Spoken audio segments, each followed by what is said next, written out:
যত্ন করে রাখবে মনে, হও যদি গো মুমিন। আল্লাহর বাণী মাথায় লয়ে বলছি শোনো মুসলিম, যত্ন করে রাখবে মনে, হও যদি গো মুমিন। বিদায় কালে গেছেন বলে আহামদের শেষ নবী,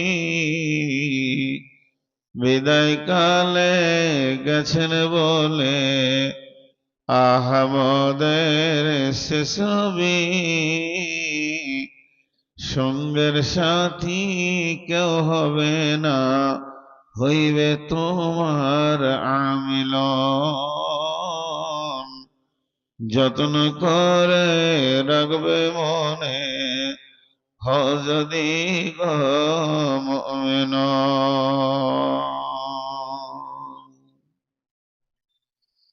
শ্রদ্ধেয় সুযোগ্য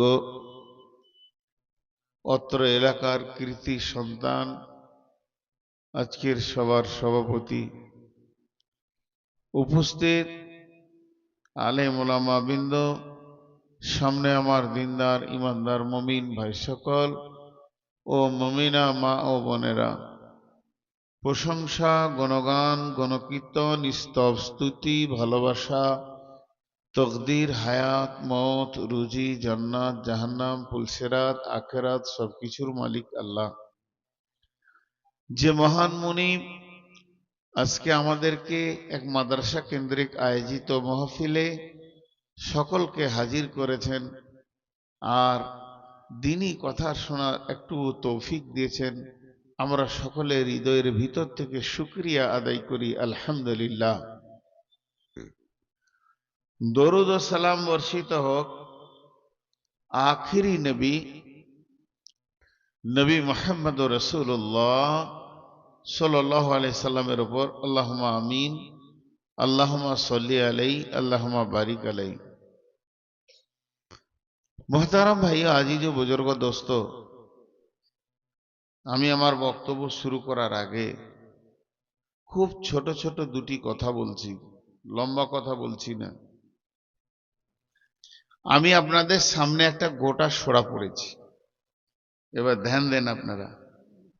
গোটা সূরাটা আছে কোরআন শরীফের ভিতরে, একবারে 30 পারার ভিতরে।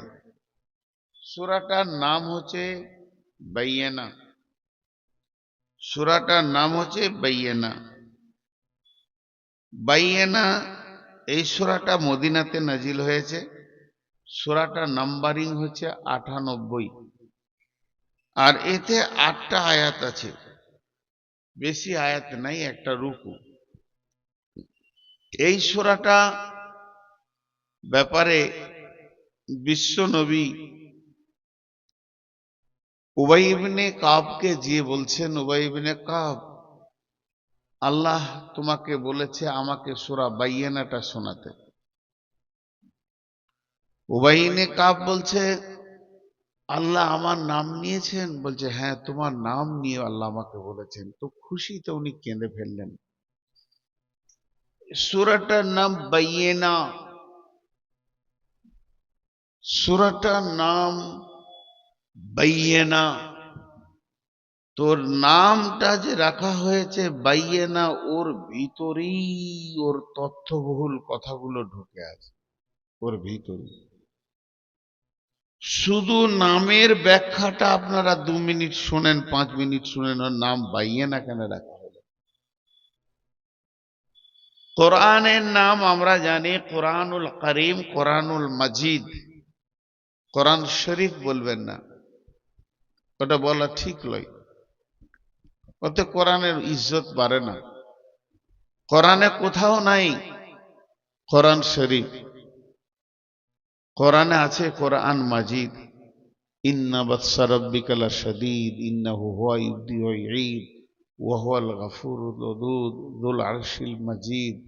فعل لما يريد هل أتاك حديث الجنود فرعون وثمود بل الذين كفروا في تكذيب الله من ورائهم محيط بل هو قرآن مجيد কোরআন মাজিদ। আমার মাথায় কটা নাম আছে আমি জানি না, তবে বলছি এর থেকেও কোরআনের নাম আরো আছে।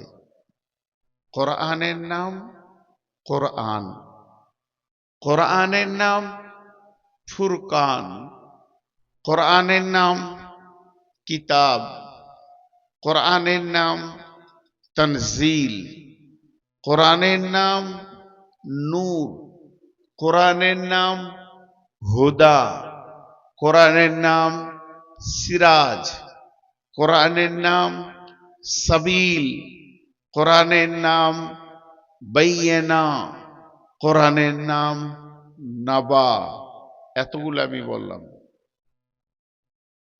আমি বললাম, আরো আছে।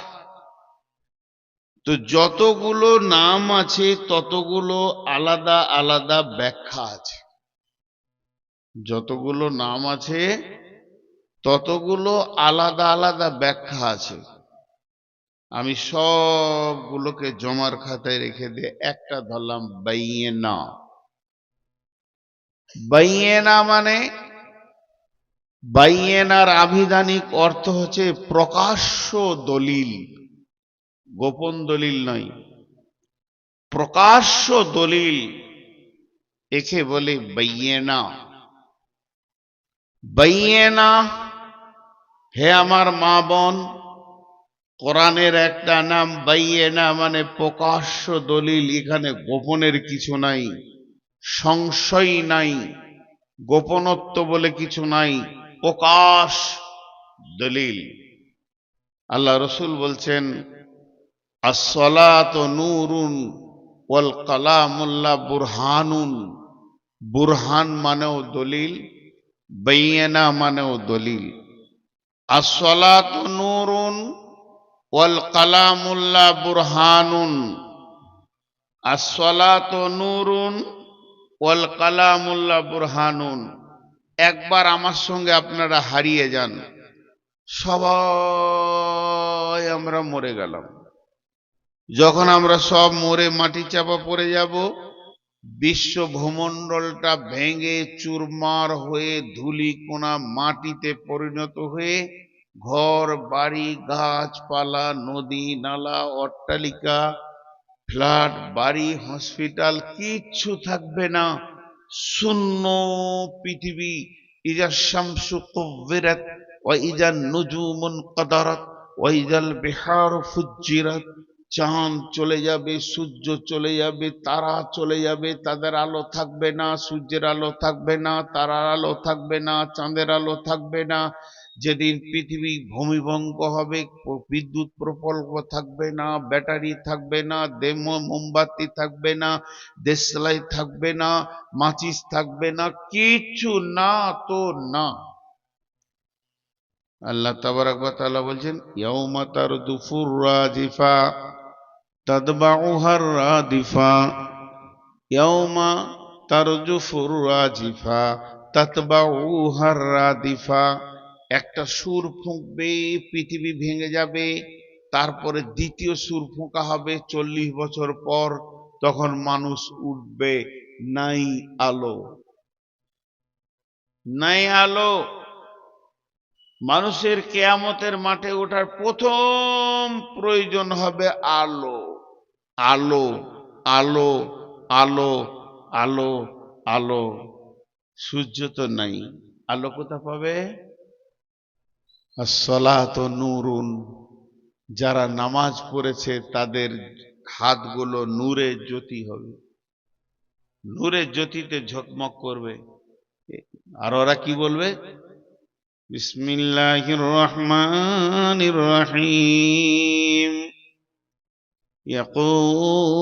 ইয়াকুলুনা রব্বানা আতমিম লানা নূরানা ওয়াগফির লানা ইন্নাকা আলা কুল্লি শাইইন কাদির।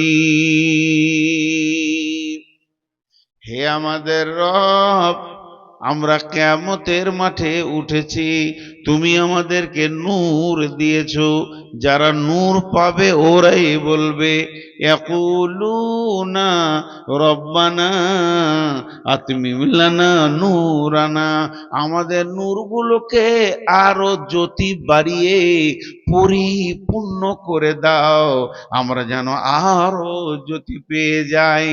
ইন্নাকা আলা কুল্লি শাইইন কাদির, আপনি তো সমস্ত জিনিসের উপরে ক্ষমতাবান, এটা তো আপনি পারবেন, আমাদের নূরের জ্যোতি বাড়িয়ে দেন।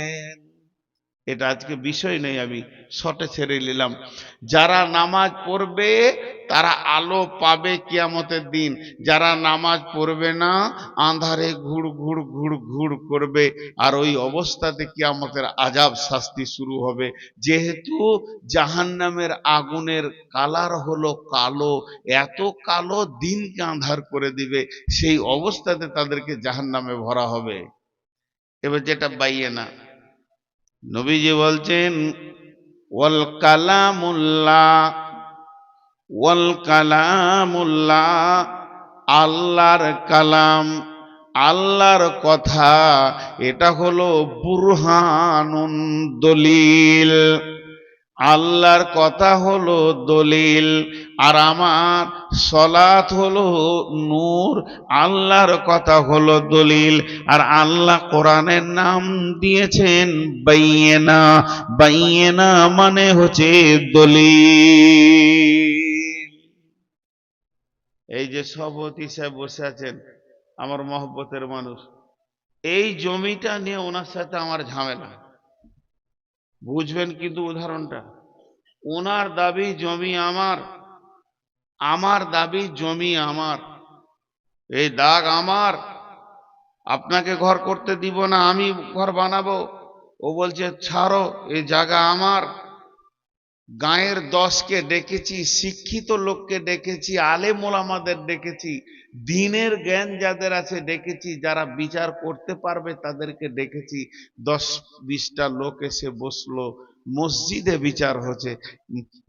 মুসলিমদের আদালত হচ্ছে মসজিদ, রসুলের জামানায় বিচার হতো মসজিদে, মসজিদে বিচার হচ্ছে। আমরা দুজন আসলাম, গোটা গায়ের লোক বসে ফার্স্ট শব্দ মুখ থেকে কি ব্যবহার করবে?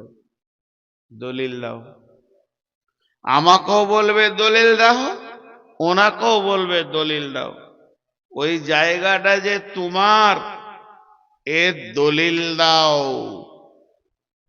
যে দলিল প্রমাণ দিতে পারবে জায়গা তার হয়ে যাবে, জায়গা তার হয়ে যাবে।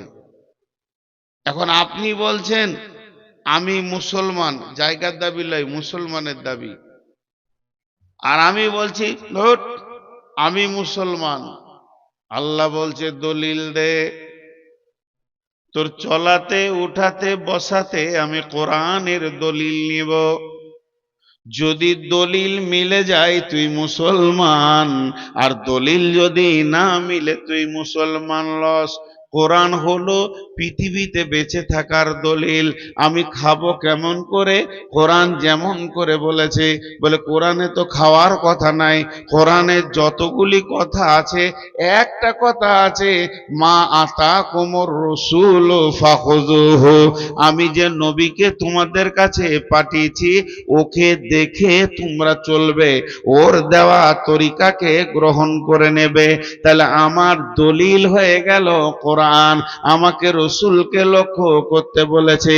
তাহলে আমার খাওয়া হবে রসুলের মতো, আমার বসা হবে রসুলের মতো, আমার শোয়াটা হবে রসুলের মতো, পেশাব পায়খানা হবে রসুলের মতো, আমার নামাজ হবে রসুলের মতো, আমার রোজা হবে রসুলের মতো। এ টু জেড যেমন যেমন যেমন কোরআন বলেছে আমি ওই দলিলটা আমি দেখে চলবো, তবেই নিয়ে আমি মুসলমান। কোরআন হলো পৃথিবীতে বেঁচে থাকার দলিল, কোরআন হলো কবরে নাজাতের দলিল, কোরআন হলো হাসরে বেঁচে যাওয়ার দলিল, কোরআন হলো পুলসেরাতে পার হওয়ার দলিল। কোরআন একবারে জান্নাতে গিয়ে আপনার জায়গাটা দেখিয়ে দিয়ে তবেই ছুটি পাবে। কোরআন হলো জান্নাত জান্নাতের দখলের দলিল। আপনি ভেবেছেন কোরআনটা খালি সুর করে পড়ার লেগে এসেছে? জি, ওই যে ছেলেগুলা কোরআনের হাফেজ হয়েছে, আল্লাহ জান্নাতে বলবে তেলাওয়াত করো চলো। তুমি যত দূর চলবে তেলাওয়াত করবে তত দূর তোমার জায়গা। তেলাওয়াত করো, উপর দিকে উঠো, যত সিঁড়ি উঠবে তেলাওয়াত করতে করতে তোমার তত তলার জায়গা। মাঝে একটা কথা বলবো, যেটা আজকে বক্তব্যের বিষয় নয়, যেটা আজকে বক্তব্যের বিষয় নয়। 2 মিনিট টাইম যাবে, আপনাদের মূল্যবান টাইমকে কেটে নিচ্ছি। সেটা কি? আমি আমাকে দিয়ে উদাহরণ দিচ্ছি। আমি আর আমার বিবি মিলে একটা বাচ্চা হয়েছে। সকলের ঘরে ওরকম সোনামানিক আল্লাহ দিয়েছেন, সকলের ঘরে দিয়েছেন আল্লাহ সোনামানিক। আর ওই সোনা মানিকটাকে, সোনার চাঁদটাকে মাঝে শুইয়ে দিয়ে স্বামী স্ত্রীতে গল্প করছে, একে মিশনে দিব, ইংরেজি পড়াবো, ডাক্তার করব। বন্ধুরা আমার, তুমি ডাক্তার করো, আজরাইল এলে ডাক্তারি শেষ। মাস্টার করো, আজরাইল এলে মাস্টারি শেষ। উকিল করো, আজরাইল এলে ওকালতি শেষ। জজ বানাও, আজরাইল এলে জজগিরি শেষ। আইএসআই অফিসার বানাও, আজরাইল এলে ওর সমস্ত কাজ শেষ। ওকে বানাও, যা বানাবে পৃথিবীতে তুমি স্কুল কলেজে দিয়ে, যেদিন আজরাইল আসবে ওর কাজ শেষ হয়ে যাবে। ও অন্ধ হয়ে যাবে, ও বোবা হয়ে যাবে, পাগলা হয়ে যাবে। যেমন মূর্খ তুমি, ওই রকম তোমার ছেলেটা নিরেট মূর্খ হয়ে যাবে। আর যদি কোরআনের হাফেজ বানাও, 4টাকে যে বানালো ওর বাবারা, তাহলে ওদের বাবার কি হবে? বিশ্বনবী বলছেন ওদের মাকে আব্বাকে কিয়ামতের মাঠে মতির মিম্বারে বসিয়ে দেয়া হবে। সারা হাসরবাসী দেখবে আর বলবে ওই মেয়েটা আর ওই ছেলেটা, ওদের দুইজনার মিলে বাচ্চাটা কোরআনের হাফেজ। হাফেজের মা আর হাফেজের আব্বা মতির মিম্বারে বসে থাকবে। তার মানে আলেম বানান, হাফেজ বানান, আজরাইল আসবে, নতুন একটা উদ্যম জীবন ফিরে পাবে, যে জীবনটা আবাদান আবাদান জীবন। এই জন্য কোরআনকে দলিল বলা হয়েছে। দলিল যদি সঙ্গে না থাকে, আপনি জান্নাতে কেমন করে যাবেন?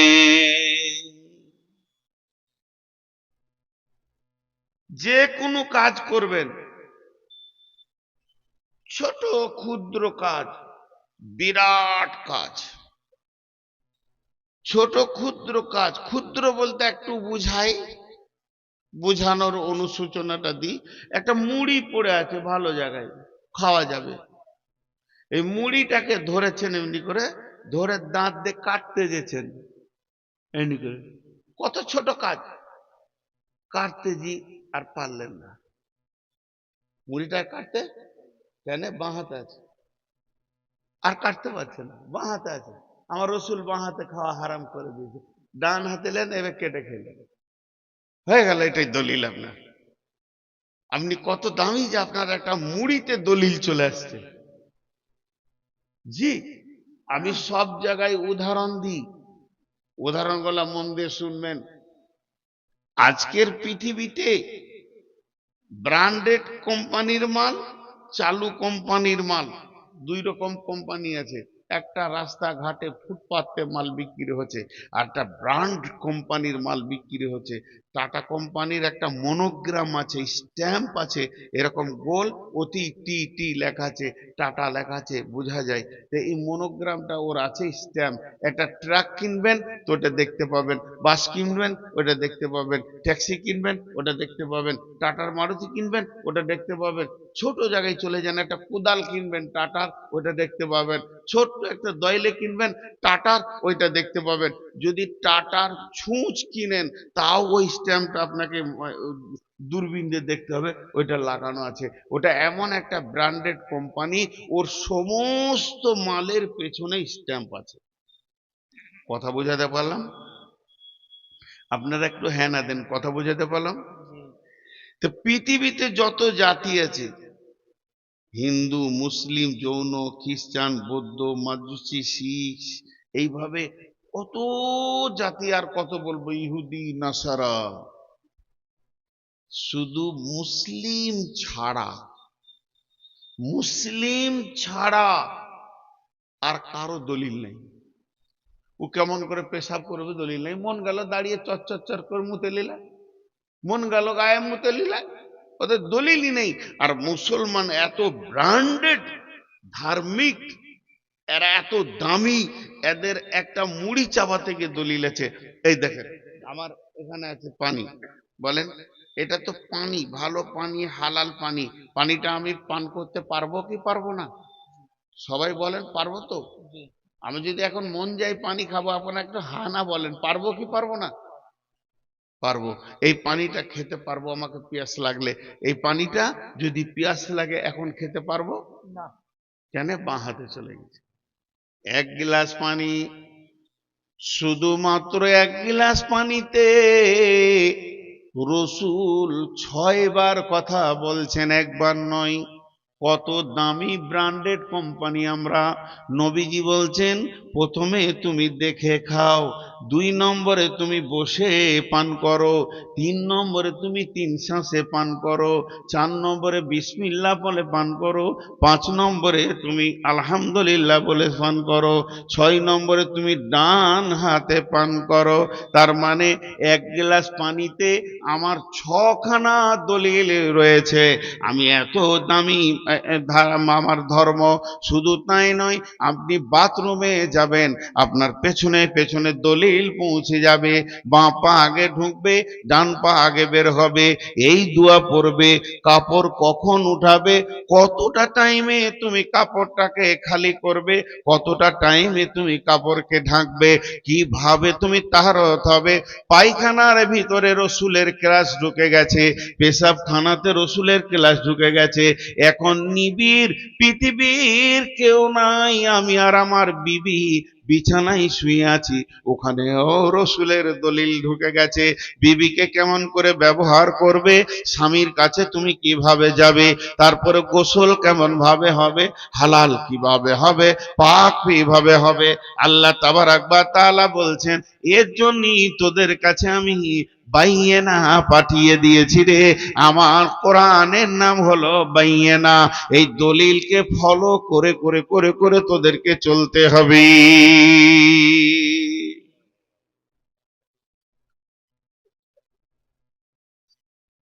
যার জীবনে দলিল নাই তার কোনো মূল্য নেই। দলিলকে ফলো করে চলতে হবে। মুসলমান থুতু ফেলবে জি, তাও দলিল আছে। জুতা পরবে, তাও দলিল আছে। আমি ছোটগুলো বলছি, নামাজের তো আছি, আল্লাহ আকবার থেকে সালাম ফিরা পর্যন্ত হাজার কথা, বড়গুলো আমি বলছি না। তাহলে চোখকে কি করতে হবে, মাথাকে কি করতে হবে, আমি কেমন করে চোখকে ব্যবহার করব, মাথাকে ব্যবহার করব, আমি কোথা দাঁড়াবো না দাঁড়াবো, আমি কি করব না করব, আমাকে কোরআন দলিল দিতে রয়েছে। আমাকে সেই দলিল অনুসারে নিজের জিন্দেগি বাসার করতে হবে। কোরআন বলছে বিসমিল্লাহির রহমানির রহিম, ওয়ালা তাকরাবুল ফাওয়াহিশা মা জাহারা মিনহা ওয়া মা বাতান, ওয়ালা তাকরাবুল ফাওয়াহিশা মা জাহারা মিনহা ওয়া মা বাতান। কোরআন বলছে রে মুসলমান, তোকে আমি সব জায়গায় দেখব, ঠিক আছে, কিন্তু যে জায়গাতে প্রকাশ্য দিবালোকে কাবিরা গোনা চলছে, জুয়া চলছে, তাস চলছে, লুডু চলছে, দাবা চলছে, বোর্ড চলছে, যেখানে সুদ চলছে, যেখানে মদ চলছে, বেশ্যারা যেখানে আছে, রান্ডিগিরি চলছে, বেশ্যাগিরি চলছে, লুচ্চামো চলছে, আমি যেন তোর পা দুটি ওই জায়গায় না দেখতে পাই যে তুই দাঁড়িয়ে আছিস। আল্লাহ বলেনি যে জুয়া খেলবি না, আল্লাহ বলছে না যে তাস খেলবি না, লুডো খেলবি না, দাবা খেলবি না, বরং বলছেন ওই জিনিসগুলো যে সীমানাতে হচ্ছে, যেখানে প্রকাশ্যে শিরকের কাজ চলছে, হে আমার গোলাম, আমি তোদেরকে ওই জায়গায় দেখতে চাইছি না। ওয়ালা তাকরাবুল ফাওয়াহিশা মা জাহারা মিনহা ওয়া মা বাতান, তোর পা ওখানে কোনোদিন যাবে না যেখানে গোপনে কিংবা প্রকাশ্য আল্লাহর কাবিরা নাফরমানি চলছে, কাবিরা গুনাতে মানুষ মেতে আছে। কিসের দলিল নেবেন? কিসের দলিল নেবেন? জি, সব জিনিসের দলিল বর্ণনা করেছেন আল্লাহ তাবারক ওয়া তাআলা। সব জিনিসের দলিল। বুড়িয়ে গেছি দিয়ে কিছু মনে থাকছে না ওবাইদুর রহমান। আসলে এবার মরার দিন এসে গেছে। জি, এবার চলেন জীবের, জীবটা কি করব? আল্লাহু আকবার। এইদিকে যেন হারাম না ঢুকে। প্রথম কথা, হারাম না ঢুকে। আল্লাহ কসম খেয়েছে এটাতে, অন্যগুলোতে তো কসম খায়নি। দেখেন সেই দিনে কসমগুলো খেলাম। বিসমিল্লাহির রহমানির রহিম। والشمس وضحاها والقمر إذا تلاها والنهار إذا دلاها والليل إذا يغشاها والسماء وما بناها والأرض وما طحاها ونفس وما سواها فألهمها فجورها وتقواها قد أفلح من زكاها وقد خاب من دساها।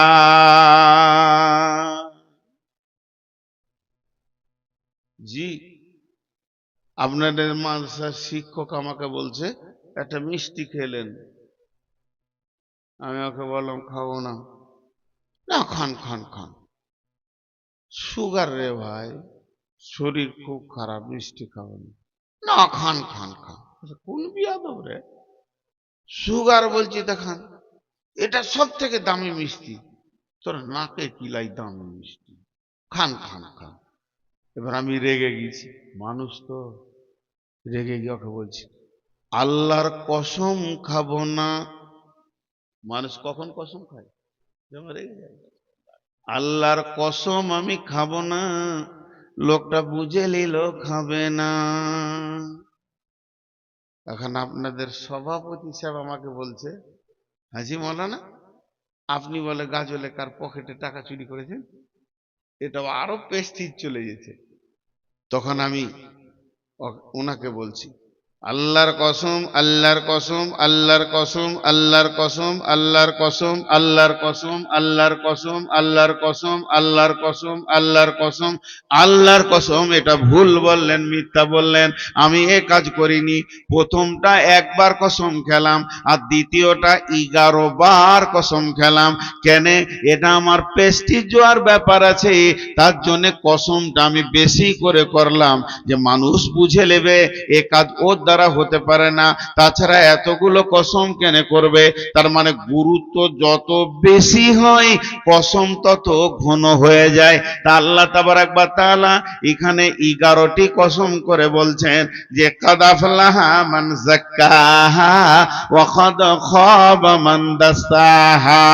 আমি 11 বার কসম করছি। আমি আল্লাহ যদি একবার বলি যতটা ওজন হবে, আমি লাখবার বললেও অতটা ওজন হবে, আমি 10 বার বললেও অতটা ওজন হবে।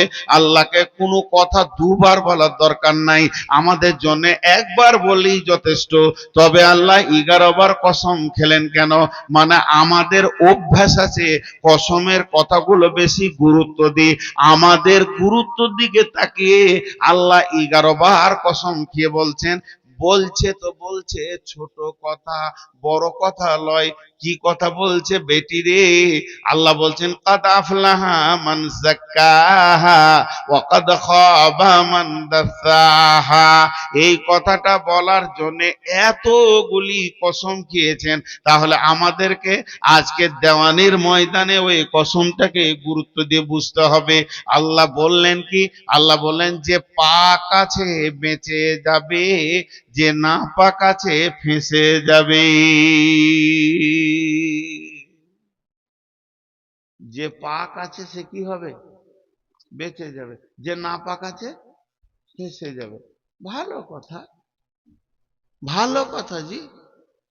পাক আর না পাক তাহলে আর জালসা শুনতে হবে না, উঠে মেরে দেন তো নদীতে, আর সাবান নিলেন, কুচলে কুচলে ময়লা গলা তুলেন, সাফ হবো। আল্লাহ বলেছে বেঁচে যাবে, আল্লাহ বলেছে বেঁচে যাবে মানে জান্নাত যাবে, ফেসে যাবে মানে জাহান্নাম যাবে। তা আমি জান্নাত যাব পাক হয়, মা বোনেরা গোসলখানায় ঢুকে যান আর গোটা গায়ের ময়লাকে কুচলে তুলে পাক হয়ে যাবে, জান্নাত চলে যাবে। ওইটা বলেনি, ওইটা বলেনি। ফেঁসে যাওয়া বেঁচে যাওয়ার ব্যাখ্যাটা শুনতে হবে।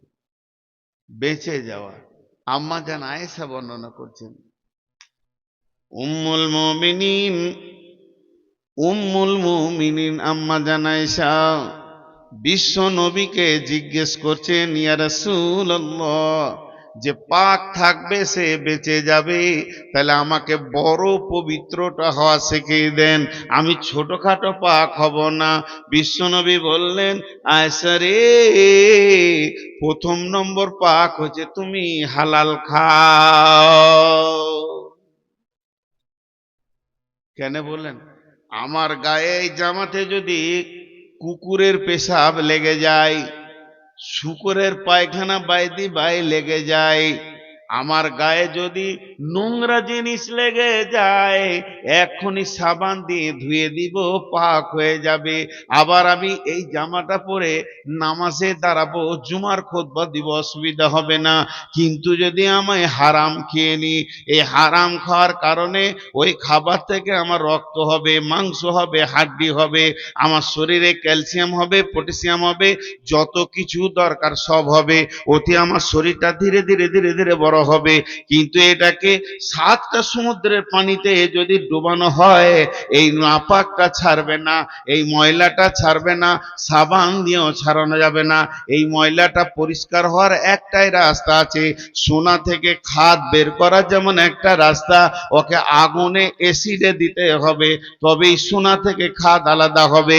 আর ওই লোকটা যে হারামখোর, গুল গোরাকুর জর্দা বিড়ি খৈনি তামাক মদ জুয়ো তাস লুডু দাবা সুদ মদ জুয়ারি, পৃথিবীর যত হারাম আছে, যে হলাদ দিয়ে ভরে দিয়েছে, ওর শরীরে মাংসগুলো নষ্ট হয়ে গেছে, হাড় হাড্ডি নষ্ট হয়ে গেছে।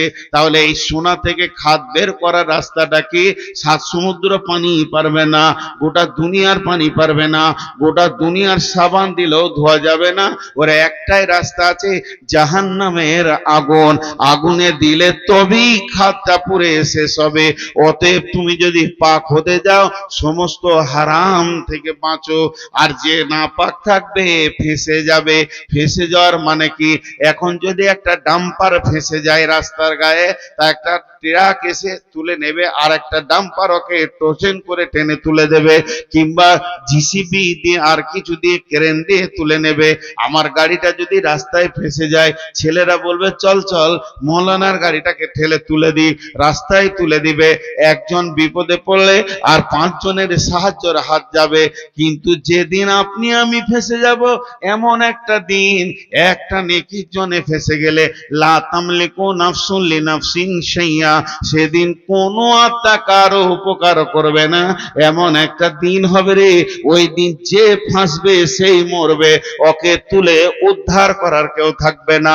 তাই আল্লাহ বলছেন, জবানকে তুমি সামালো, একদিকে হারাম খাওয়া থেকে বাঁচো, আর একদিকে মা ইয়ালফিযু মিন কাউলিন ইল্লা লাদাইহি রাকিবুন আতীদ, জবান দিয়ে তুমি নোংরা কথা বলে, খারাপ কথা বলে জবানকে ভারী করো না। ওয়াইদা কুলতুম ফাদিলু ওয়ালাউ কানা দা কুরবা, যখন কথা বলবে ইনসাফ করে মেপে, অন্যায় থেকে বেঁচে কথা বলবে, ভালো কথা বলবে, ফাহিশা কথা বলবে না। তাহলে তোমার জবানের দলিল পাওয়া গেল।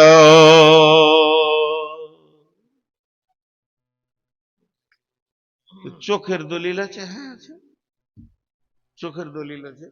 আল্লাহ সূরা নূরে বলছেন, বিসমিল্লাহির রহমানির রহিম, কুল্লিল মুমিনিনা ইয়াগুযযুনা মিন আবসারিহিম ওয়া ইহফাযু ফুরুজাহুম। আর মেয়েদেরকে বলছেন, কুল্লিল মুমিনাতি ইয়াগুযযুনা মিন আবসারিহিন্না ওয়া ইহফাযনা ফুরুজাহুন্না।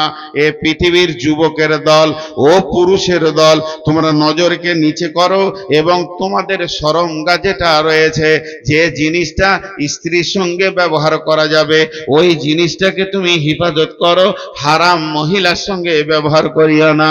মেয়েদেরকে বলছে, কুল্লিল মুমিনাতি ইয়াগুযযুনা মিন আবসারিহিন্না, তুমি নজরকে নিচে করে চলো, নজর ওপর করিও না।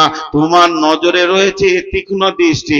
মেয়েরা জেনা ব্যভিচার পৃথিবীতে যত হয়, ব্যভিচারে মেয়েরা আগে দোষী। কোরআন বলেছেন, পৃথিবীর বিচার হচ্ছে ছেলেটাকে ধরে মার, মেয়েটাকে ছেড়ে দে।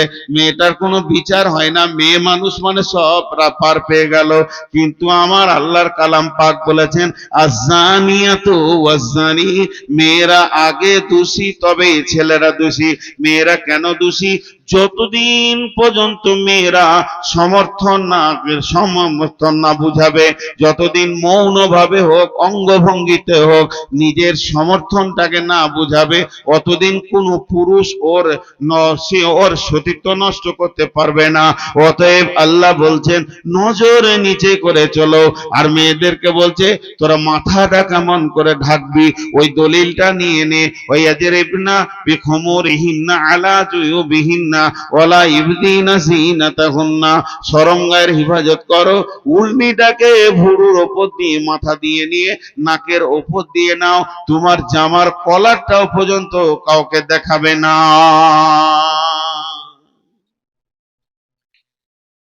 এখন আমি সূরাটাতে ঢুকিনি, বাইয়ে না কি এইটা বোঝাছি। এরা উঠছে কেন গো? না, বাকিটা জানে। আর বাকি যা বলবো বলে জানে, তার শুনে কি করবে?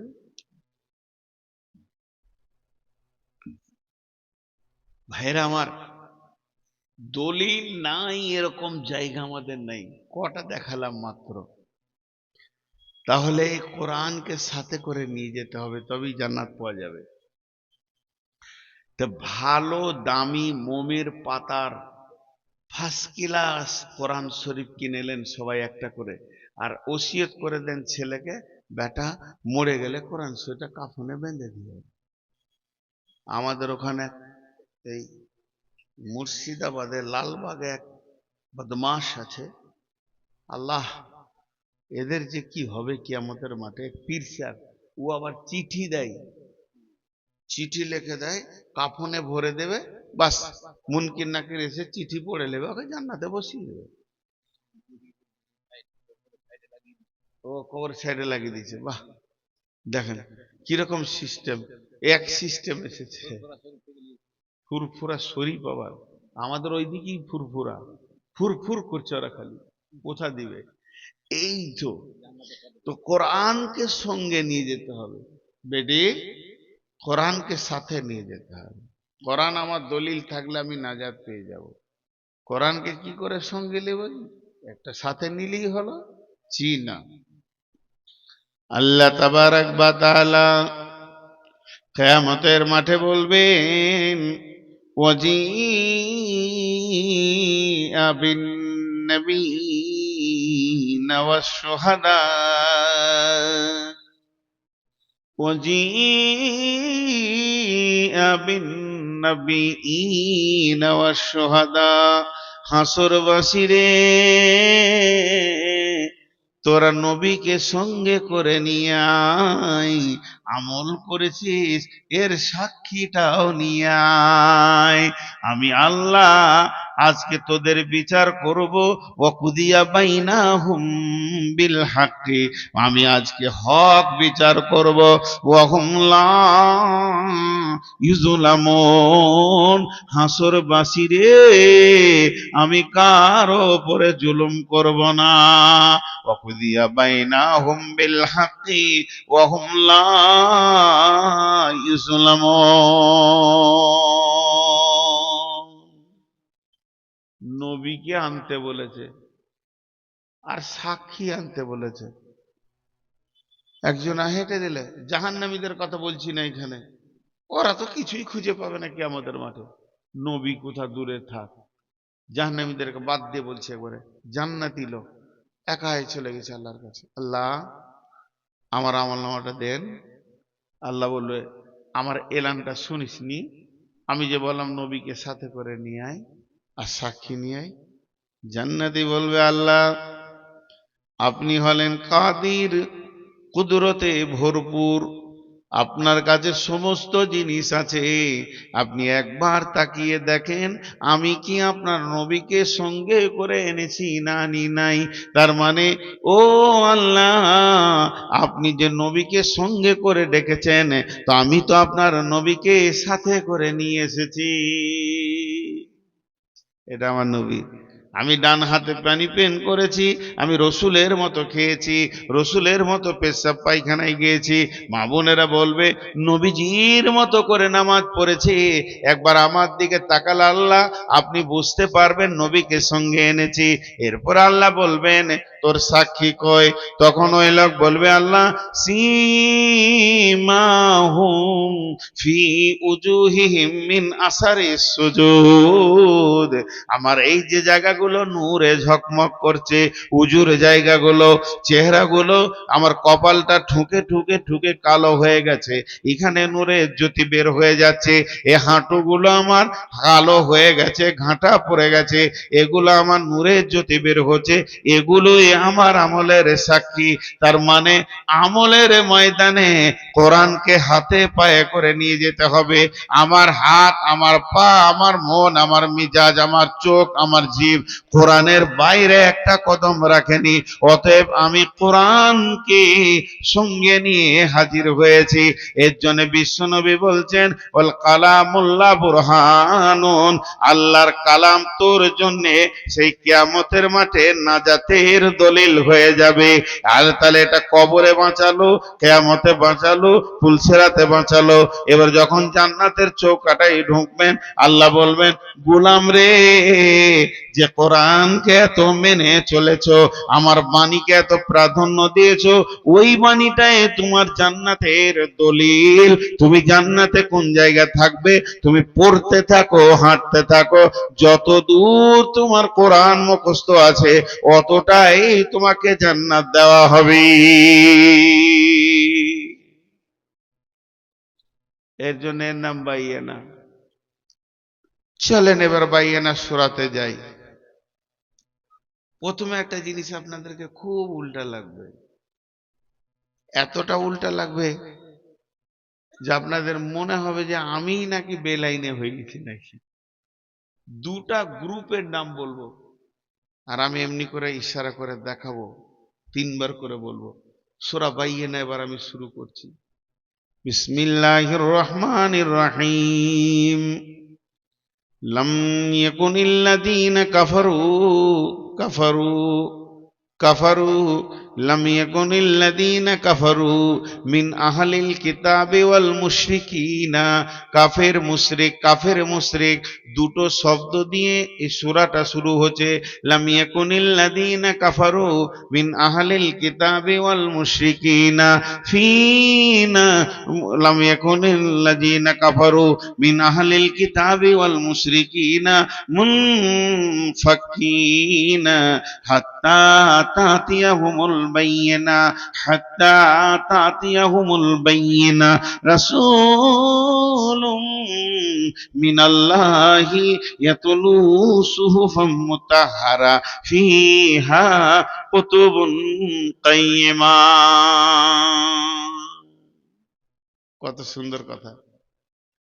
কাফের মুশরিক, একটা গোষ্ঠীর নাম কাফির আর একটার নাম মুশরিক। একবার আপনাদেরকে শীতে জবানটা খোলাবো। একটা গোষ্ঠীর নাম কাফের আর একটা, সবাই মুখ খোলেন, আর একটা জান্নাত যাবে এই দুটো দল? বললাম আমার সঙ্গে মিলবে না কথা। সবাই একবার মুখ খুলেন, আমি আপনাদের মেহমান। যারা আমার বয়সে বন্ধু বলছি, ছোট হলে রে বাবা, আর বয়স হলে বড় বাবজি, একবার মুখ খুলেন, কাফের মুশরিক জান্নাত যাবে? এই সূরাতে জান্নাত দিছে। তারা কোন জান্নাতে থাকবে জানেন? জাযাউহুম, সূরার শেষ আয়াতটা পড়ছি, জাযাউহুম জান্নাতু আদনিন তাজরি মিন তাহতিহাল আনহারু খালিদিনা ফিহা আবাদা রাদিয়াল্লাহু আনহুম ওয়া রাদু আনহু যালিকা লিমান খাশিয়া রাব্বা। তাদেরকে আদন জান্নাতে দেওয়া হবে, এমন একটা জান্নাতে দেওয়া হবে সেকালে কুলকুল করে নহর বইছে, নদী বইছে। ভাইরা আমার, তারা সেখানে থাকবে খালিদিনা ফিহা আবাদা, চিরদিন সেই জান্নাতে থাকবে।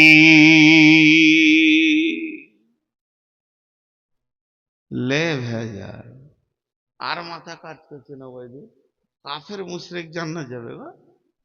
পানি খাই দেখি কি করা যায়, ওরা কেন জান্নাতে যাবে?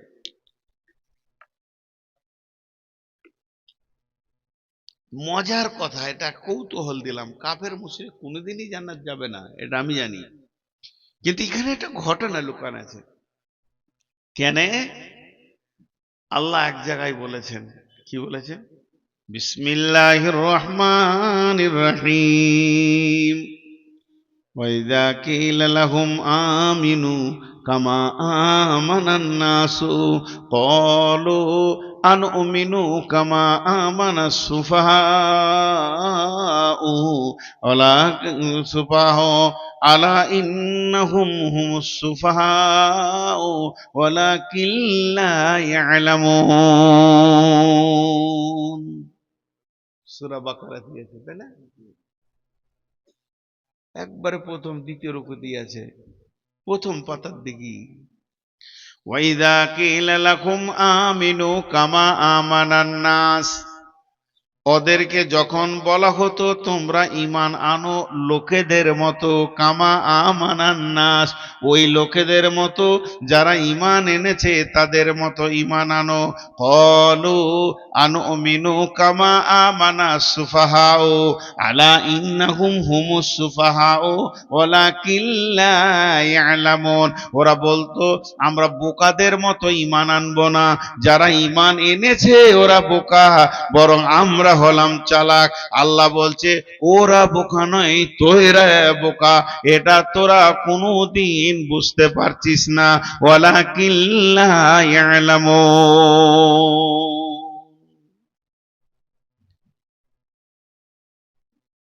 আল্লাহ সবকিছু দেখতে পান, আল্লাহ সবকিছু শুনতে পান। আজকের এই জালসার ময়দানটা আল্লাহ আরশ থেকে দেখছেন, তার ইলমে দিয়ে। ভাইয়া, তিনি তিনি তার ফেরেশতাকে রিপোর্ট লিখতে বলছে, দেওয়ানি মাদ্রাসা জালসা রিপোর্ট লেখ। কথার কথা বুঝাচ্ছি, ফেরেশতারা লিখছে, ফেরেশতারা লিখছে, আল্লাহ দেখছে। চারটা ছেলে ফারে হলো লেখ। মাদ্রাসা কমিটি, জালসা কমিটি খুব কষ্ট করে খেটে খেটে একটা কোরআনের মাহফিল আঞ্জাম দিয়েছে, লেখ। নূর মোহাম্মদ উঠেছে, বায়ান হয়েছে, চলছে আমার কোরআনের বাইয়েনা থেকে, লেখ। আর এই বায়ান শোনার জন্য বাড়ির নরম বিছানাটাকে ছেড়ে দিয়ে ফাঁকা মাঠে আমার বান্দা বান্দিরা হাড় কাঁপানো শীতে একটা মাত্র চটের নিচে চুপ করে বসে আছে, লেখ। চলছে, এটা আমি বুঝাচ্ছি আপনাদেরকে, দলিল চলছে, লিখছে। তারই মাঝে বলছে একটু খালি ওই মজলিস থেকে দক্ষিণ দিকে তাকিয়ে দেখ, এক গাদা লোক তারা এনজয় করছে, লেখ। ভাইয়া, রিপোর্টটা কি গেল আল্লাহর কাছে? ওদের আর আমাদের, ওই মেলা পার্টি আর এই পার্টি, এই আয়াতটাতে দু পার্টি রয়েছে। ওরা ওখান থেকে বসে বসে চাউমিন খিচা তিন বন্ধুতে হাসছে আর বলছে পাগলটি বসে আছে, ওদের হুঁশ নাই, কাজ নাই, বসে আছে। আনন্দে তো আমরা আছি, দাবি ওদের। কিন্তু আল্লাহ বলছেন এই দাবিগুলো কোনোদিন তোমরা করিও না। ওয়াইজা কিলা লাহুম আমিনু, যদি ওদেরকে বলা হতো, আহলে কিতাবদেরকে বলা হতো ঈমান আন, কামা আমানান নাস, ওই লোকেদের মতো ঈমান আন। এই নাস শব্দটা আল্লাহ ব্যবহার করেছেন, তাহলে সেই নাসগুলোকে ওই লোকেদের মতো ঈমান আন। তখন ওরা বলতো ক্বালু আনুমিনু কামা আমানাস সুফাহাও, আপনি যাদেরকে নাস বলছেন আমি ওদেরকে বোকা বলছি, ওদের মতো আমরা ঈমান আনবো না। আল্লাহ বলছেন আলা ইন্নাহুম হুমুস সুফাহাও, কারণ তোরাই তো নিশ্চয় ওরাই হলো সেই গাধা বোকা যারা আনবো না বলছেন। ওয়ালাকিল্লা ইয়ালামুন, ওদের বুঝে আসছে না যে আমি ধোঁকার মধ্যে রয়েছি। এবার কেমন? ওরা ধোঁকাটা বুঝতে পারছে না। নাসটাকে গো, আল্লাহ কার ইমানকে এত ভালোবেসেছে যে ওদের মতো ইমান আনতে বলছে? বোঝা কঠিন কিছু জিনিস, বোঝা কঠিন। জি, খুব বোঝা কঠিন।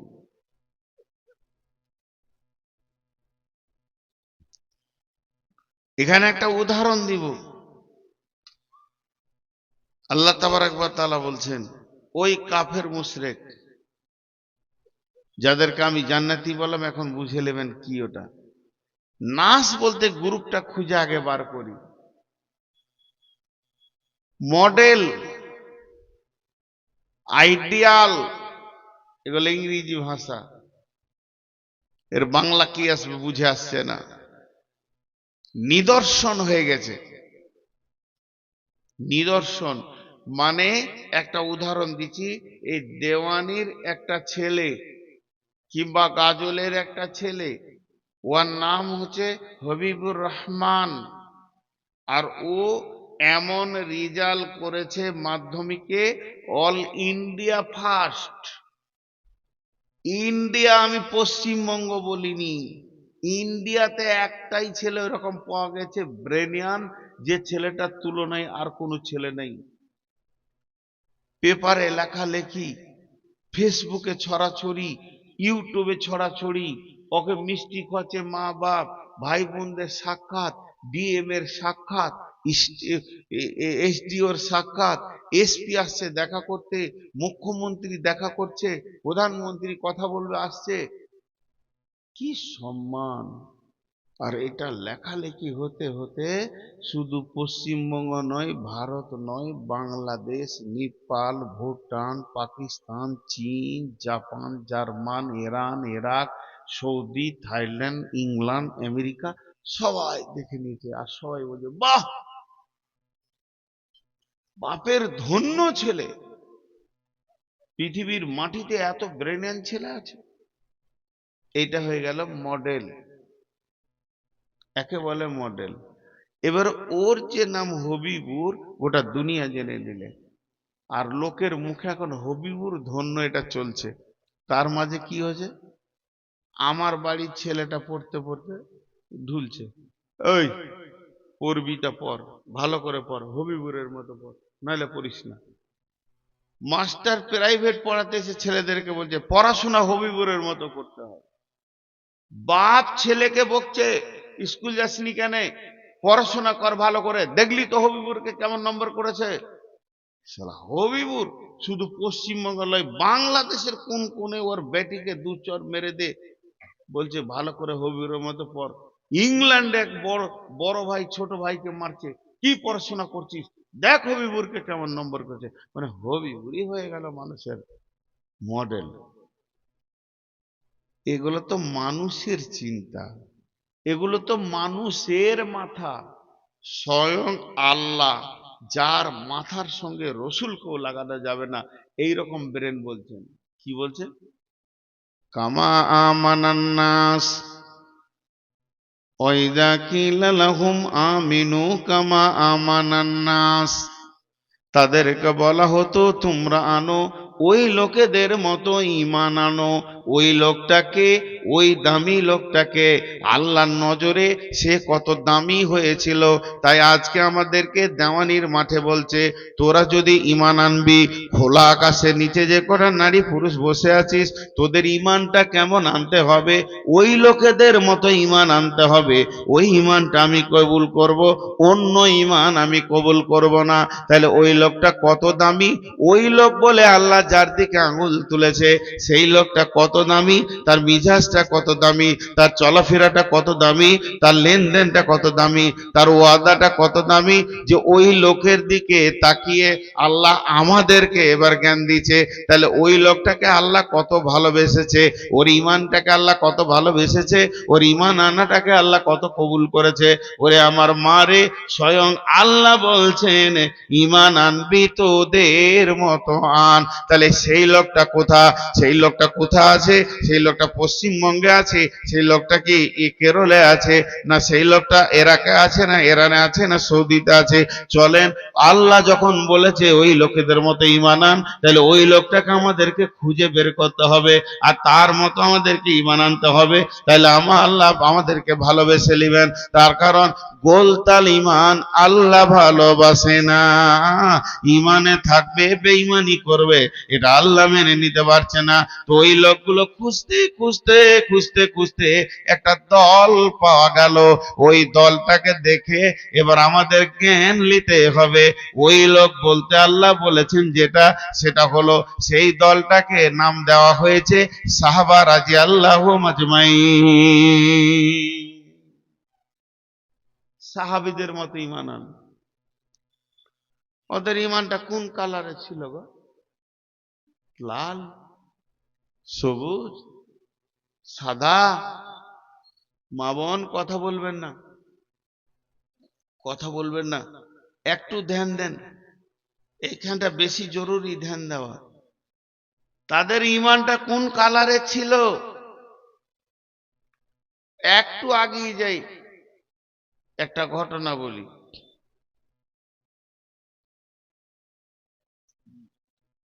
তবুকের যুদ্ধে, তবুকের যুদ্ধের অভিযান, সাহাবীরা যাচ্ছেন রাস্তা। মা বোনেরা কথা বলবেন না, কোন বেয়াদব মেয়ে ওখান থেকে শব্দ এখানে আসছে, মুখ বন্ধ করে না, হায়া শরম নাই। যত ঈমানের কথা বলছি তত চিল্লাইছে।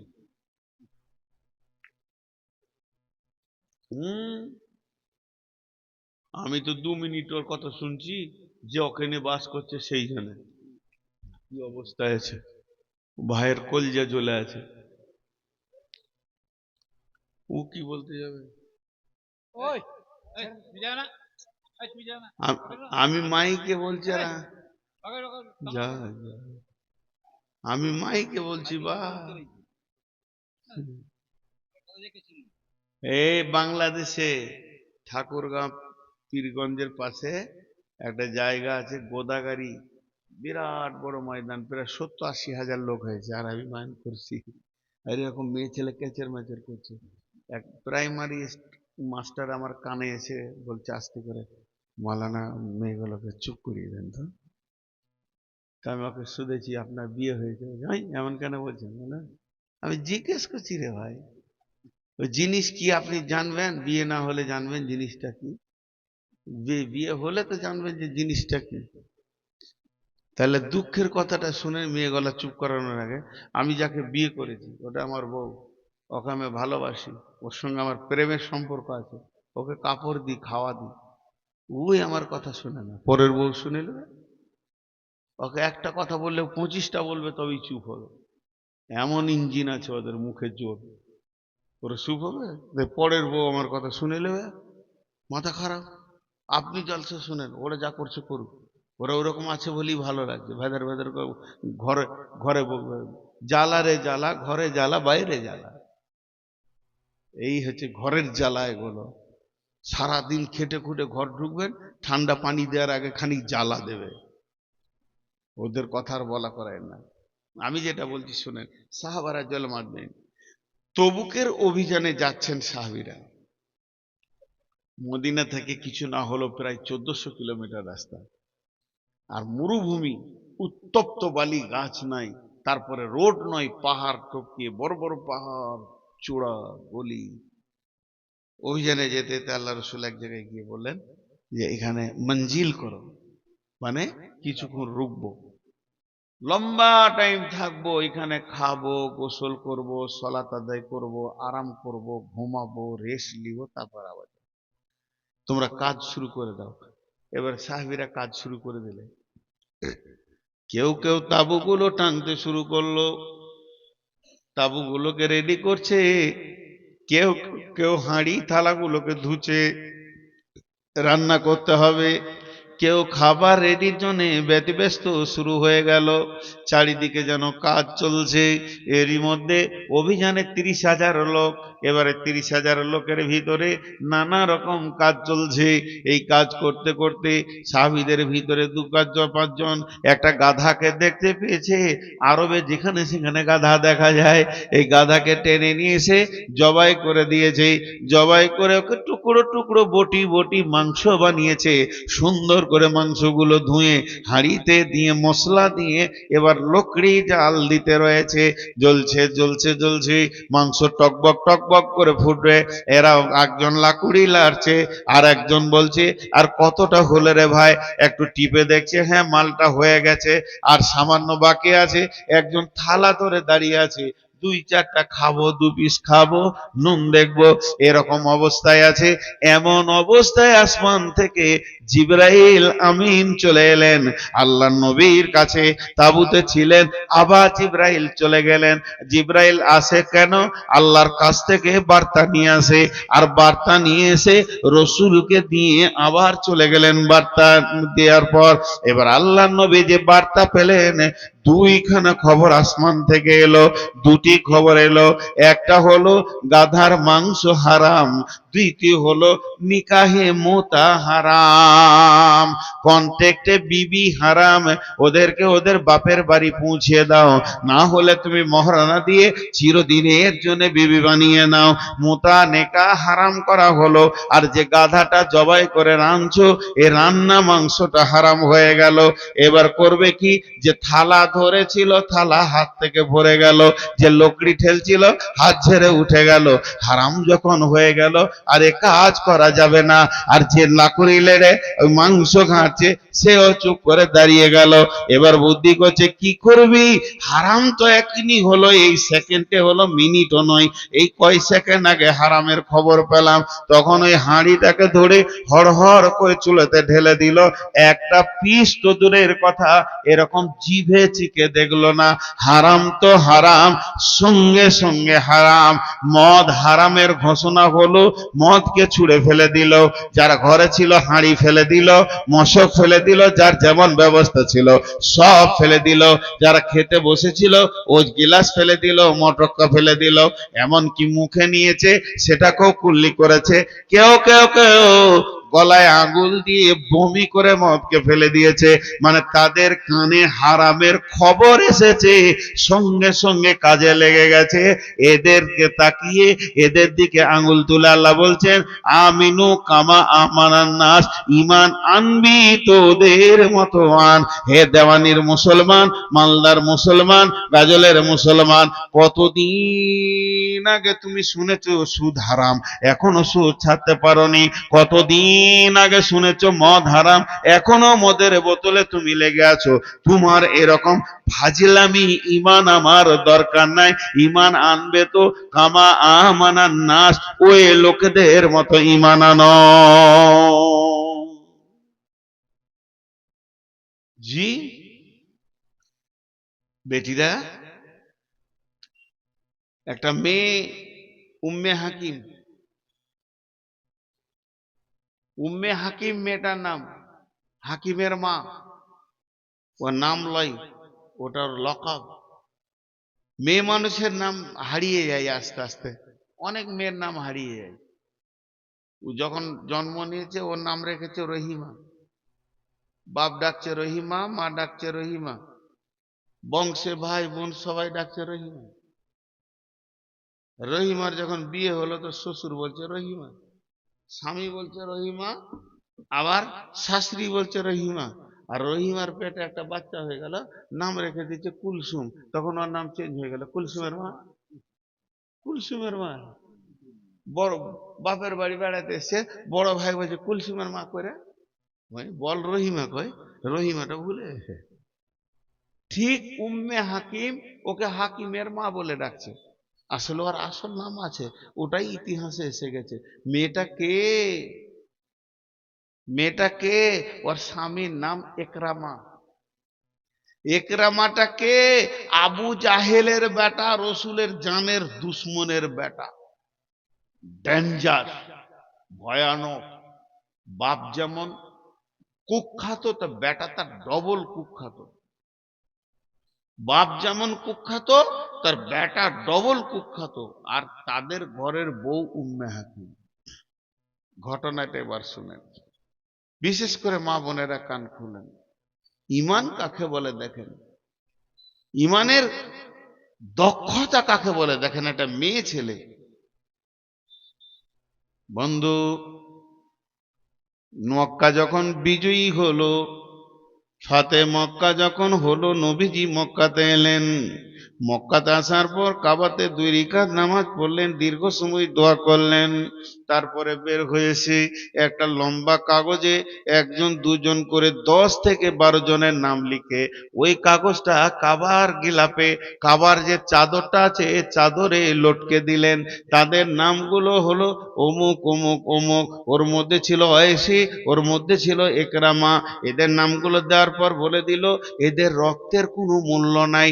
রক্তের মূল্য নাই মানে যেখানেই পাবে কেটে ফেলে দাও। এদেরকে যদি কেটে ফেলে দেওয়া হয় এর জন্য তোমার কোনো সাজা হবে না। বিশ্ব নবীর হাতে মক্কা চলে এসেছে, মক্কা বিজয়ী হয়ে গেছে। আর ওই সময় যদি ঘোষণাটা করে দেওয়া হয় তাহলে এবার সাহাবীরা তো খুঁজে বের করে কেটে দেবে, তার কারণ ওদের আর বাঁচার উপায় নাই। একরামাকে কেউ খবর দিয়ে দিলে,